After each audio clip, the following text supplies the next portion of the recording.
Hello learners, today I will discuss price determination under perfect competition और ये हमारे पास syllabus में होगा बीए और बीकॉम के.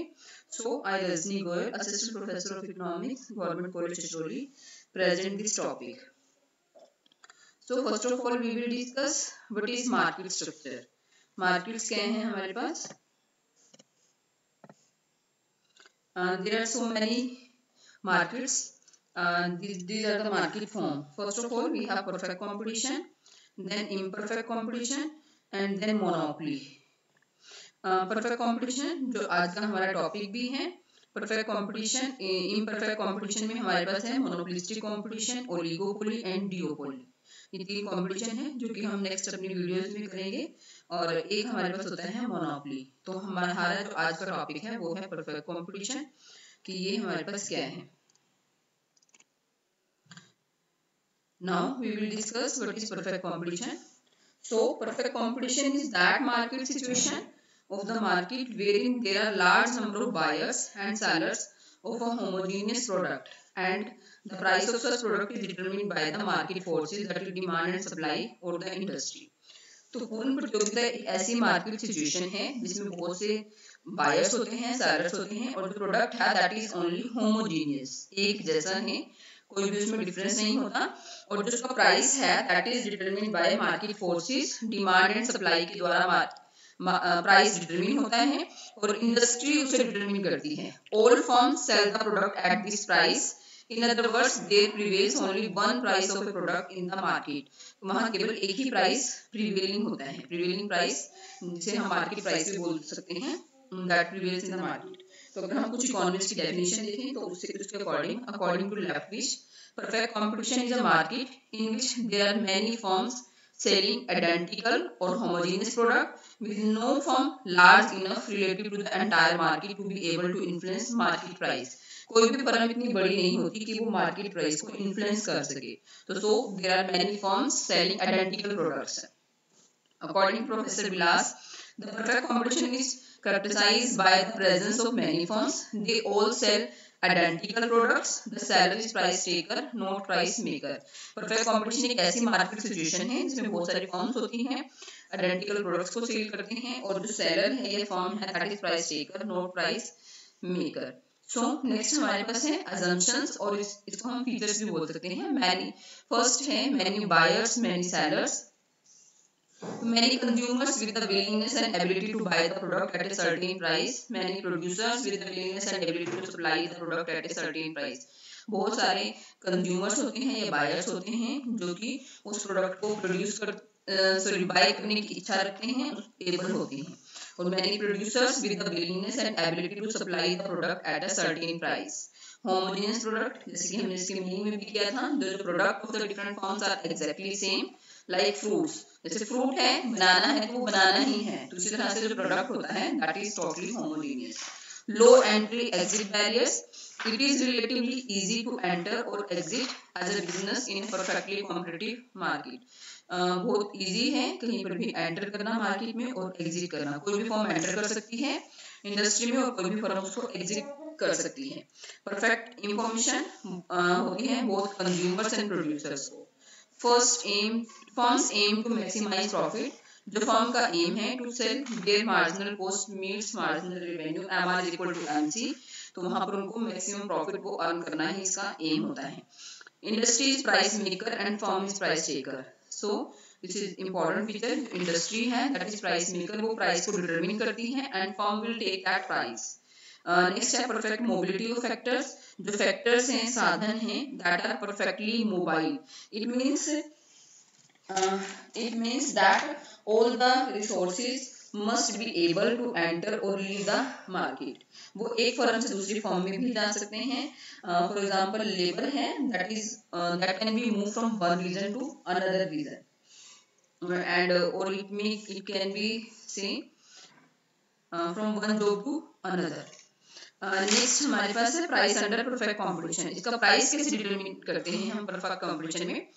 So equilibrium price is determined at that point at which aggregate demand of a commodity is equal to aggregate supply, and the forces of demand and supply determines the price of a commodity. जो forces हैं demand and supply के, वो price को determine करते हैं जहाँ पर aggregate demand is equal to aggregate supply है. Or we can also say that equilibrium price will be determined where quantity demanded is equal to quantity supplied in the market, and this is called the market equilibrium price of the commodity. अब next slide में हम देखेंगे कि price को किस तरह से determine करते हैं. Now determination of price under perfect competition, ये जो है ये इंडस्ट्री के द्वारा किया जाता है. हमने इसके लिए टेबल और एक डायग्राम लिया है. इन table supply of good x, ये इसकी प्राइस पर यूनिट है, and demand for good x. तो सप्लाई ऑफ गुड एक्स 50, 5 रुपये अगर प्राइस है तो उसकी सप्लाई 50 है. प्राइस कम होता है तो जो प्रोड्यूसर है, जो सप्लायर है, वो उसकी कम सप्लाई करने को रेडी होगा. There is positive relation between price and supply. तो 3 रुपये प्राइस पर 30 सप्लाई, 2 रुपये प्राइस पर सप्लाई जो है 20, और 1 रुपये प्राइस पर सप्लाई है 10 क्वांटिटी की. और अगर हम डिमांड और प्राइस में देखें तो इनमें इनवर्स रिलेशनशिप होता है.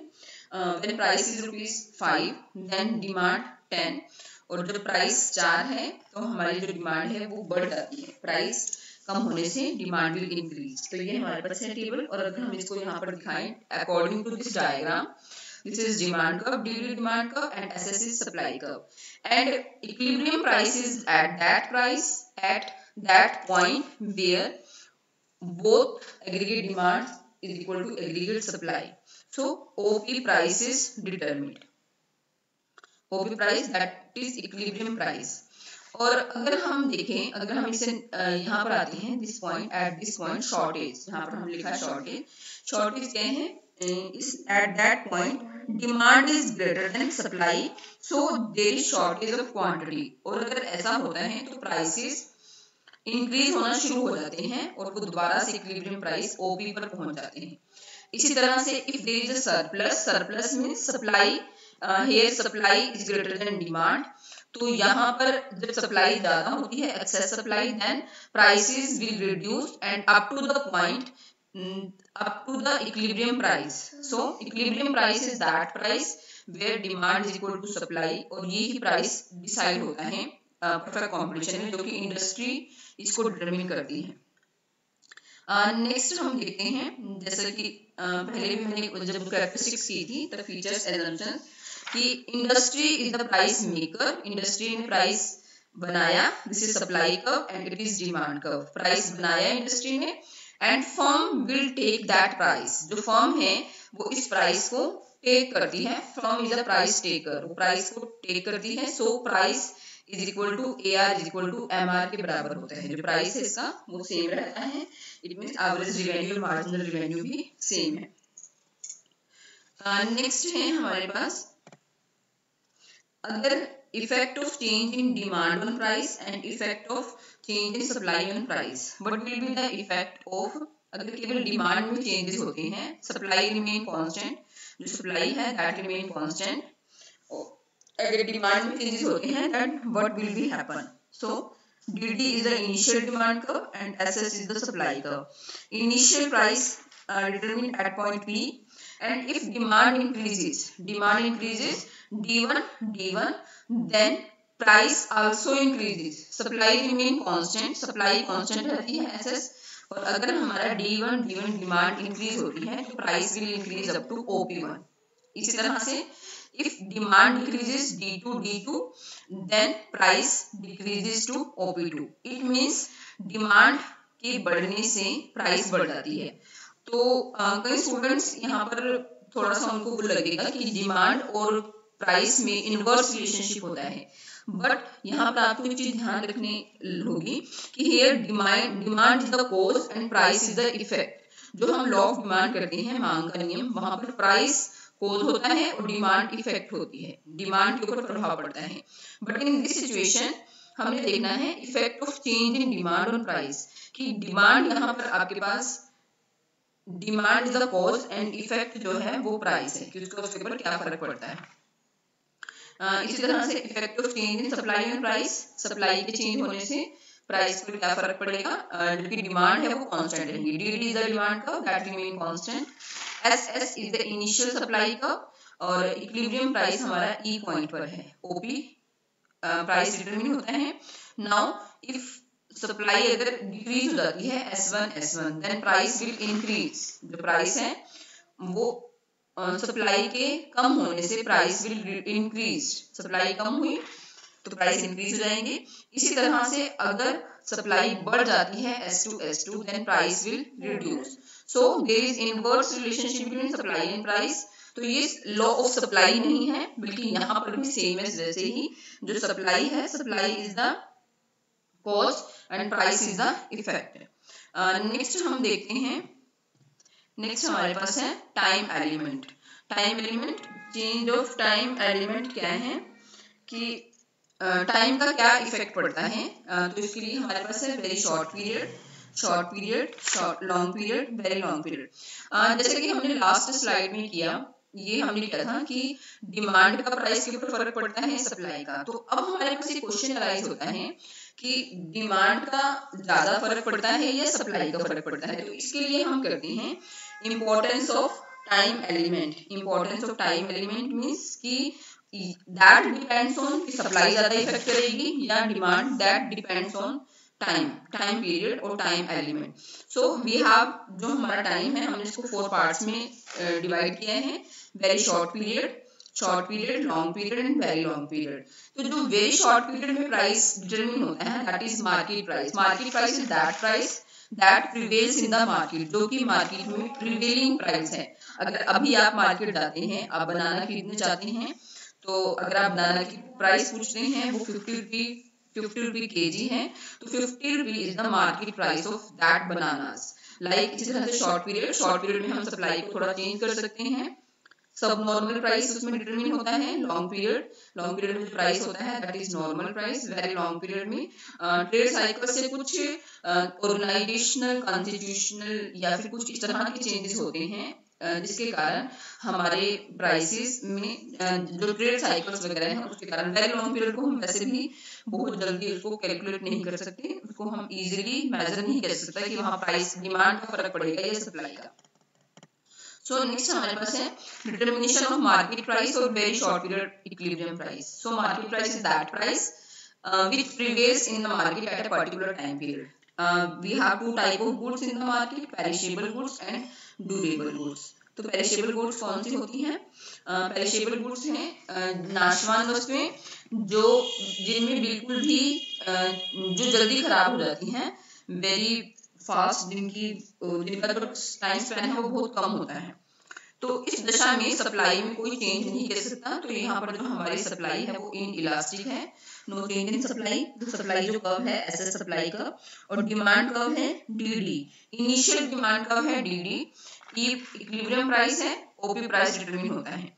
अब पेरिशेबल गुड्स की दशा में क्या होता है कि अगर डिमांड इंक्रीज हो जाती है D1 तो जितनी डिमांड बढ़ी है उतना ही प्राइस बढ़ जाता है। इट मींस सप्लाई में क्योंकि कोई चेंज नहीं किया जा सकता, तो वेरी शॉर्ट पीरियड में जितनी डिमांड बढ़ती है, डिमांड का मोर इफेक्ट देन सप्लाई। इस तरह से अगर डिमांड कम हो जाती है तो प्राइस कम हो जाएंगे, OP2, यानी इक्विलिब्रियम प्राइस हमारा E2 आता है। तो ये है पेरिशेबल गुड्स, नाशवान वस्तुएं। नेक्स्ट है ड्यूरेबल गुड्स।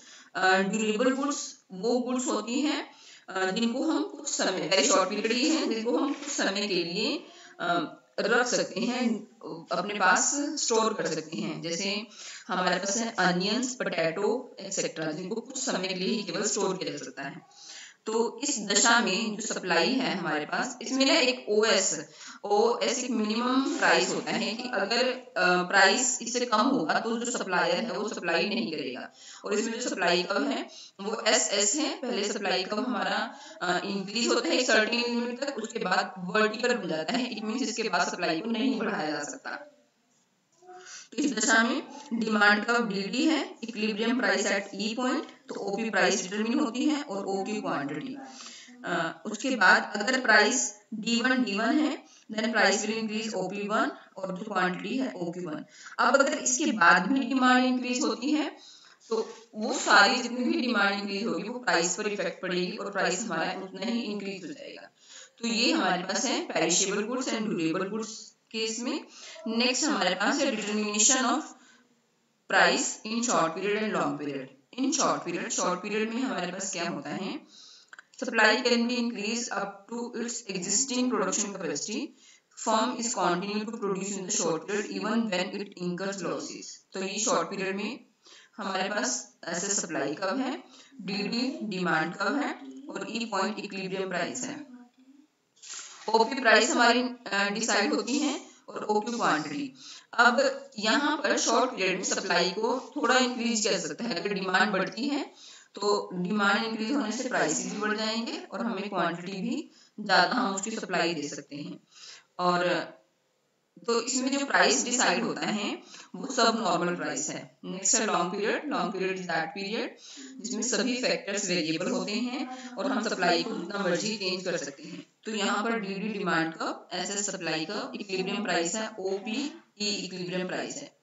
तो अगर डिमांड इंक्रीज होती है यहाँ पर और न्यू जो इक्विलिब्रियम है वो E1 पॉइंट पर और P1 पॉइंट पर होता है, तो जितनी हमारा डिमांड इंक्रीज होती है उतनी ही सप्लाई को इंक्रीज किया जा सकता है। या फिर इसे हम ऐसे भी कह सकते हैं कि जितनी हमारी अगर यहाँ पर एक्सेस सप्लाई है तो प्राइसेस रिड्यूस होना शुरू होंगे और दोबारा से इक्विलिब्रियम प्राइस OE पर आ जाएंगे। इसी तरह से अगर प्राइसेस रिड्यूस हो जाते हैं OP2 तो उस दशा में हमारे पास डिमांड अधिक है तो प्राइसेस बढ़कर दोबारा से इक्विलिब्रियम प्राइस पर आ जाएंगे। तो इसलिए हम इसे नॉर्मल प्राइस बोलते हैं कि लॉन्ग पीरियड में हमेशा नॉर्मल प्राइस होता है। तो ये हमारा था price determination under perfect competition. तो this is all that now. Thank you very much. Have a nice day.